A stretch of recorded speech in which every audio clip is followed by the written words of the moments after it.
ফিলিস্তিন নিয়ে কোরআন হাদিসে কি বলা হয়েছে? ফিলিস্তিন নিয়ে কোরআন হাদিসে কি বলা হয়েছে? বায়তুল মুকাদ্দাস। মুসলিমদের সব দল, উপদল, মাযহাব এ ব্যাপারে একমত যে ইসলামী দৃষ্টিকোণ থেকে বায়তুল মুকাদ্দাস, মসজিদে আকসা এবং সমগ্র ফিলিস্তিনের মর্যাদা ও মাহাত্ম্য অনেক উচ্চ।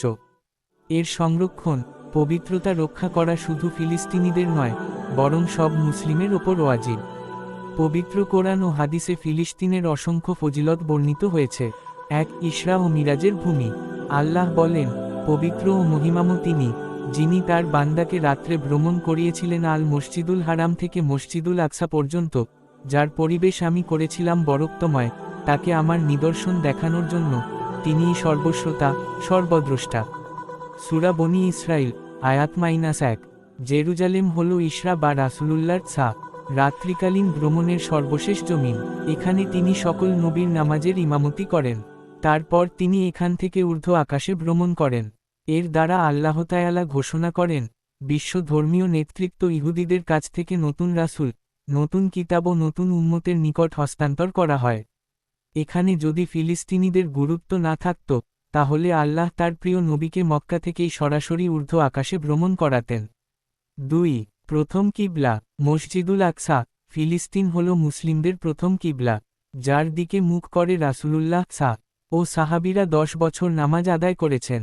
মহান আল্লাহ বলেন, তুমি যেখান থেকে বাহির হও না কেন মসজিদুল হারামের দিকে মুখ ফিরাও এবং তোমরা যেখানেই থাকো না কেন ওর দিকে মুখ ফিরাবে। সূরা বাকারা, আয়াত -150। 3. নবুয়ত ও বরকতময় ভূখণ্ড। আল কোরআনের 5 স্থানে মহান আল্লাহ ফিলিস্তিনকে বরকতময়, পুণ্যময় ভূখণ্ড বলেছেন। 1. সূরা বনী ইসরাইলের প্রথম আয়াতে, যার আশপাশে আমি বরকত নাজিল করেছি। 2. সাইয়্যিদুনা ইব্রাহিম এর ঘটনা বর্ণনার সময়, আর আমি তাকে ও লূতকে উদ্ধার করে নিয়ে গেলাম সেই ভূখণ্ডে, যেখানে আমি কল্যাণ রেখেছি বিশ্ববাসীর জন্য। সূরা আম্বিয়া, আয়াত -71। 3. মুসা এর ঘটনা বর্ণনায়, যখন ফিরাউনের কবল থেকে মুসা ও বান ইসরাইলকে উদ্ধার করে আনা হয় এবং ফেরাউন ও তার সৈন্যদলকে পানিতে ডুবিয়ে মারা হয়।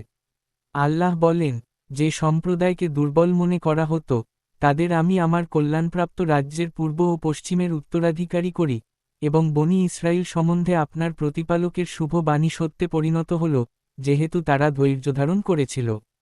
সূরা রাফ, 137। 4. হযরত সুলাইমান এর ঘটনায়, মহান আল্লাহ তাকে রাজ্য দান করেছিলেন এবং সব কিছুকে তার অধীনস্থ করে দিয়েছিলেন।